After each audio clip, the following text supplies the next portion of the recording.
5년은 놓고 이야기를 해야 의미 있는 수익이 온다는 확신이 생기실 거예요. 여러분들 생각하시는 그 길고 긴 세월 1년으로는 자본시장의 신나는 화랑을 못 만날 수도 있어요.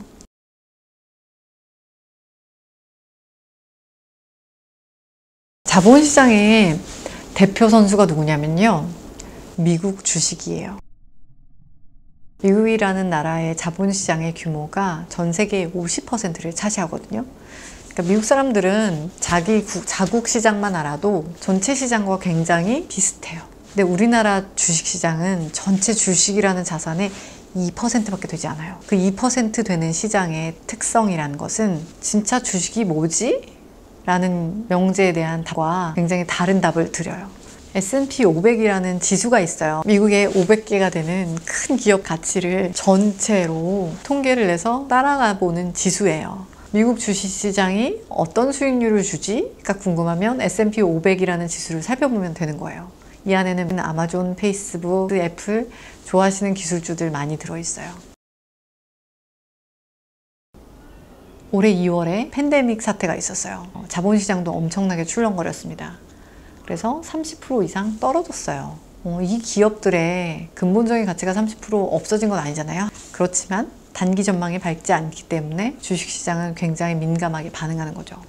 가장 힘들었던 고비 3월 23일 이후로 회복을 시작했는데 지금은 3월 말 이후 4개월 정도가 지나서 시장이 많이 회복을 했어요. 아직 원금바까지 못 왔으니까 이렇게 시장을 보면 6개월 투자했는데 마이너스네? 이런 생각을 하실 거예요.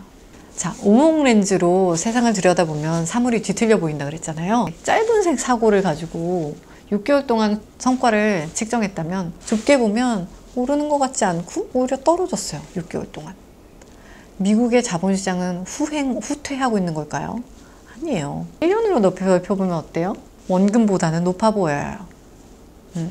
올랐던 시기가 더 많았고 짧고 혹독한 침체기가 있었고 회복을 시작했어요.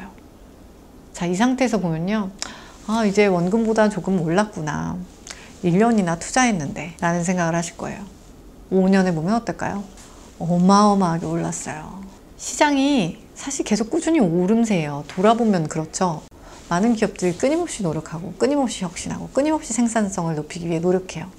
그렇지만 이러저러한 이유로 자본시장의 경기 사이클이 시장을 단기적인 전망에서는 기업의 주식에 대한 평가가 좀 떨어져 있는 상태인 거예요. 그러다가 일반적으로는 이 평가가 조금씩 오르거든요. 오르던 것이 급격하게 기울기가 바뀌면서 더 오름세가 더 빨라지는 시기가 또 있는 거예요. 즉 재미없게 잘 안 오르는 것 같은 시기, 그리고 시장이 이 주식이라는 자산 유형에 대해서 좀 더 빠르게 성과를 인정하는 시기, 그리고 자본시장이 정말로 과열될 정도로 큰 폭의 상승을 시작하면서 내가 가지고 있는 주식이 확 오르는 시기, 이걸 다 겹치고 났을 때 돌아보면 연평균 미국 주식시장은 8%의 수익을 줍니다.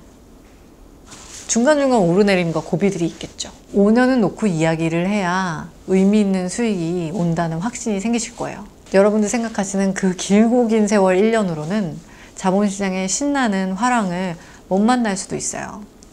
그 화랑이 언제이고, 둔하기가 언제이고, 침체기는 언제이고, 회복은 또 언제 시작하는 거고, 이걸 족집게 같이 맞춰서 들고 나고 심지어 지수도 아니고 어떤 한 종목을 골라서 무엇이 요즘 유망하지, 어떤 산업이지, 어떤 기업이지, 이렇게 투자하는 방식도 있는데 많은 분들이 그걸 하고 싶어 하시고요.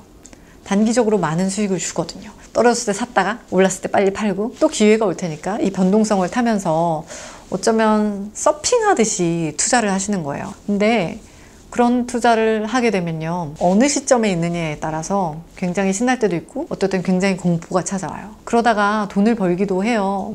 그래서 그런 투자를 하는 방식도 굉장히 유효하지만 그 외에 다른 방법도 있는 거예요. 전 세계의 대형 기관들이 굉장히 유능한 자산 운용사를 찾아와서 돈을 맡길 때에는요, 이런 투자를 하라고 돈을 맡기진 않아요. 위험을 좀 줄이고 수익은 그대로 가져갈 수는 없을까? 혹은 수익이 조금 떨어지더라도 긴 기간 큰 돈을 맡길 수 있는 굉장히 안정적인 그런 곳이 없을까 찾거든요. 내 전 재산을 맡겨도 불안하지 않은 투자 전략이 있는 거죠. 정말 여유 있는 사람이 하는 투자, 여유가 없더라도 여유 있는 사람처럼 했을 때 오히려 이기는 투자. 이게 뭐냐면요, 시장의 변화를 이해하는 거예요. 위험의 가성비가 적은 시기와 위험의 가성비가 굉장히 높은 시기가 다르단 말이죠. 그래서 시기마다 위험을 감수하는, 위험이 정말 큰 위험이라는 게 아니라 본질 가치가 사라지는 게 아니라 변동성에 대한 이야기예요.